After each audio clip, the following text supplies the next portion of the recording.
Hello again, everyone, and welcome to another edition of MRN Out Loud. Getting set to take on the Roval at Charlotte Motor Speedway this weekend. The Xfinity Series is going to be there in addition to the Cup Series. We'll chat with Harrison Burton, who's right on that bubble battle right now as we get set to go racing in a cutoff event at Charlotte, one that's very important to him.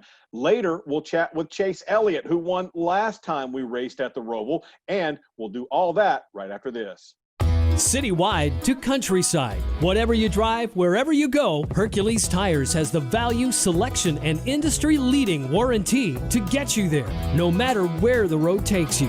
Go to HerculesTire.com. There you can find the nearest authorized Hercules retail location to you. Plus, you can use the tire tracker to find out which Hercules tire fits your vehicle the best. That's HerculesTire.com. Hercules Tires. Ride on our strength.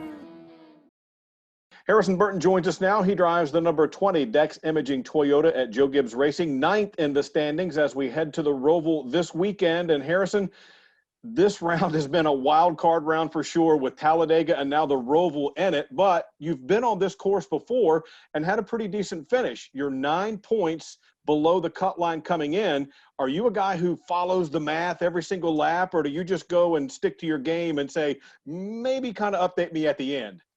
Yeah, I definitely want to know. I'm going to keep a mental tracker in my head as definitely as, you know, if I'm in front or behind the 10 car, which is the bubble driver Chastain, I'll know for sure. I don't know if I'll know the exact math throughout the whole race. I have to focus on doing my job the best I can, right? So if I'm taking some of my brain energy and trying to think about, you know, what the numbers are, I'm not focusing on my job the best I can be. So there's kind of a mixture of both.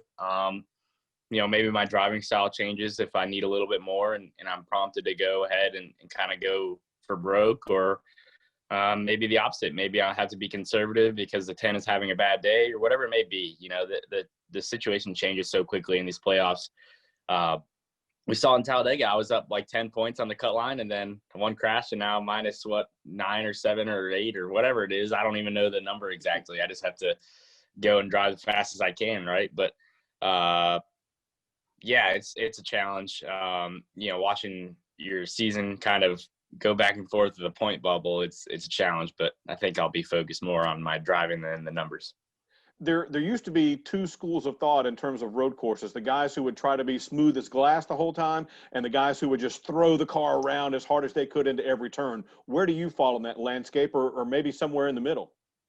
Yes, I think somewhere in the middle is the best balance to be. Obviously, you have to be fast, right? You have to have the speed. There's guys that are fast because they're able to throw the car in deeper than others and be more aggressive than others. And aggression is rewarded at road course racing. As far as driving in deep is worth a lot of speed.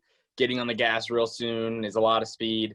You know, just being aggressive is worth time, right? But the more aggressive you are, the more on that limit you are, the more chance you're going to lock up a left front tire, the more chance you're going to kind of make a mistake, right? So kind of both, I think, is a good way to be. That's what I would like to be.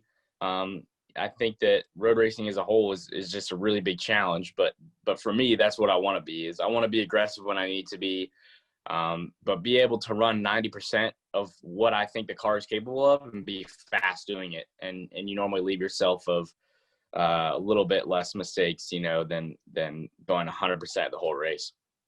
Aren't you celebrating a birthday this week? Aren't you about to be 20 years old? Is that what I read?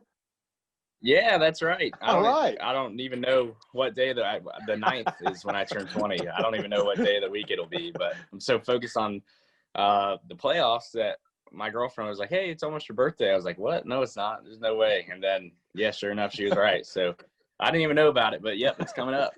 Well, maybe if she could find a way to put a Charlotte trophy in a box and wrap it up for you, that'd be the best birthday present ever. That would be the best one I could think of for sure. Win and you're in, right? So that would be amazing for us, and hopefully we can do it. Tell me a little bit about this season. You got 2 wins relatively early on. You've kind of been right in the mix ever since then, but now it's getting down to the time where guys are saying, well, you can't just have a good points day anymore. Sooner or later, most guys seem to feel like you have to win. Do you feel that same way? Absolutely. You know, we look at this round of the playoffs. We ran decent at Vegas at best. I'd say decent. 8th, I'd say, is where we finished, and it's hurting us now. You know, you have to win. You have to be top 5, top 3, because, gosh, if you get behind a little bit, mistakes seem to snowball, right? Now, say, you know, I had a better day in Vegas and I had the same day in Talladega, I'm probably up on the cut line still. You know, Talladega, I looked at it as we controlled what we can control, and we got in a crash that was kind of an innocent bystander deal for me. And I can't hang my head on that, right? But what I can do is think, man, if we would have been better in Vegas, that wouldn't have mattered as much, right? So, yeah, you have to win. You have to run good. You have to win stages, and you know, that's what we look to do. Hopefully at Charlotte, and then the next round, I think if we can get there, it's really strong racetracks for our race team, and places that, you know, Kansas, I think we should have won, had the fastest car. Martinsville, I've been there quite a bit. In Texas, we ran pretty good as well. Had a chance to win on a late restart, but Kyle Busch turns out to be pretty good. So, yeah, it's a you know, a good round for us if we can get there, but we have to focus on getting there first. Now, let me throw another curveball at you. There's a chance that you guys might have to be on some rain tires for a while this weekend. What's your experience level with that, if any? The only experience I have is earlier this year at Road America and some at the Daytona Road Course, but that was kind of a damp situation, which was way different than completely wet. So not much. Not gonna lie to you. Some guys cheer for that. Yeah, it's gonna rain. I want to be on the rain tires, and other guys are like, "Oh no." Yeah, I want to, my confidence level, I need to say, yeah, it's going to be awesome and fun if it rains, right? Because it looks like it's probably going to rain. But my experience level is pretty low. My competitor's experience level happens to be low, I think, as well, too, which kind of helps some. But, you know, it's a challenge for sure. But the only thing that I will say about the rain is it brings out a time to make mistakes, right? Every mistake that you would make in a road course, if you make it in the rain, your price that you pay is 10 times higher. You're going to slide farther and slide in the grass and get stuck or hit the wall or whatever it is. So that's a time where it pays to be aggressive and fast yet, but be very mindful of making mistakes. I saw on social media where somebody hit you up this week and said, "Hey, guess what? We named our son after you." Did that kind of blow your mind a little bit? Yeah, that did blow my mind. I think I like tweeted back at him twice because I couldn't believe it. Like, man, I don't know. The name Harrison is good, I guess, and maybe I'm hoping that they said, you know, I don't know if I would name a kid after me yet. I got a few more races to win. You know what I mean? I don't know, but that was really cool to see that support, right? That level of support of someone named their kid after me. I couldn't believe it. I thought it was pretty cool, but not something that I expected for sure. I mean, who knows? Someday maybe he'll cure cancer or grow up to be president. Who knows? The sky's He'll the definitely limit. outshine me if he ever does any of those. Fantastic. Well, let's talk a little bit about what has been kind of a crazy year with all the COVID stuff going on and everything you all have had to go through, not just you, but the whole sport in general. What kinds of things has that taught you? Because sometimes folks say adversity kind of makes you stronger. Absolutely. I think the whole, field has become stronger because of it. As a rookie driver, you go to these places for the first time in an Xfinity car with that level of competition. It's tough, right? But what that's done for the future for me now is it's giving me confidence. Hey, I went to Homestead and won without practice. I went to California for my first time. We had practice, but I won there. I've run well at places I've never been to. I've run well this year, and that's kind of been able to build my confidence up and say, for the future, I used to get nervous on the first lap of practice, right? Because that sets the tone for the weekend. You have to be fast. And now we're doing it for the race, man. So when we go back to practice, if we do go back to practice, that will be a confidence shift, right? Where I feel like, man, I got this. I used to do this for the first lap of the race, and now I'm in practice. I can kind of, get a hold of things and be aggressive, and I'm able to carry that confidence I've gained from this year into the next few years and the last few races on the schedule as well. The first time we went back, it was Darlington, and I was shaking in my boots, man. I was nervous. Darlington with no practice, first time ever there. That's a challenge. And now I feel like if I went back and did it again, I'd be confident. Most of us get a real kick out of seeing how your mom hangs on every moment, every turn when you're out on the racetrack. And, most of the time it's the parent telling the children, settle down, it'll be fine. But do you ever feel like you have to go the other way and go, Mom, it's cool, Absolutely. I got this? Absolutely. Yeah, that's definitely the way it goes. She's been in the sport so long, and she's unfortunately seen, how bad things can go and how good things can go. And so she knows the stakes of things, right?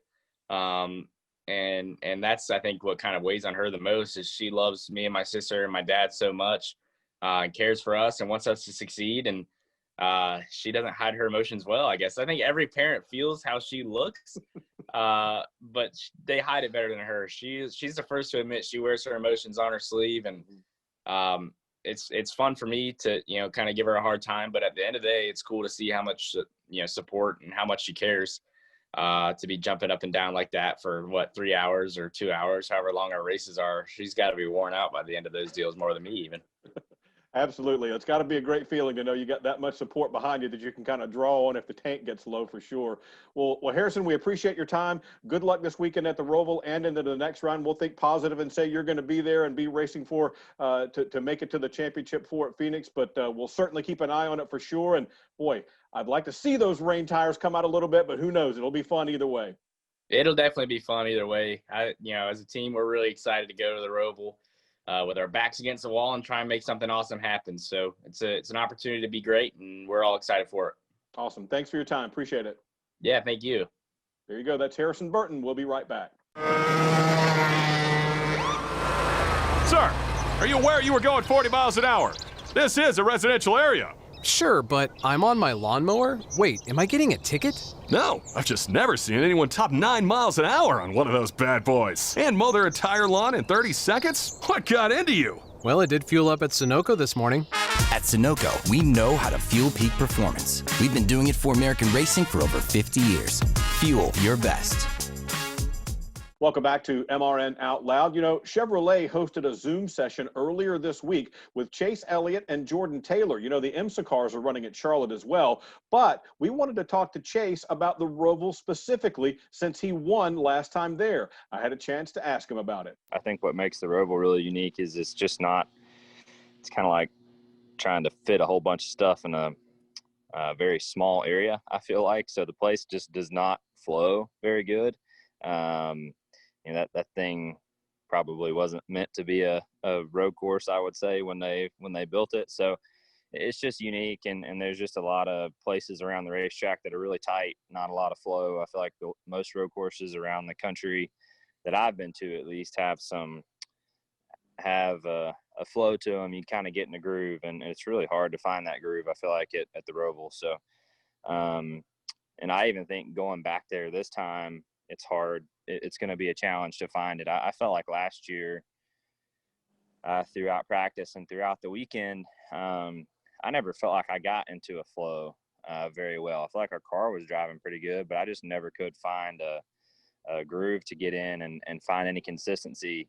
It really wasn't until, that very last run of practice, and then when the race started, I felt like I found kind of some consistency to be able to back things up and do it over and over again. So I think, to me, the key for myself personally is going to be finding that and trying to get that dialed in, and hopefully it's good enough. There you go. That's all the time we've got on this week's edition of MRN Out Loud. We want to thank Harrison Burton from Joe Gibbs Racing and Chase Elliott from Hendrick Motorsports and Chevrolet for giving us the opportunity at that Zoom session that they set up. So until next week, I'm Woody Cain saying we'll see you right back here for another edition of MRN Out Loud.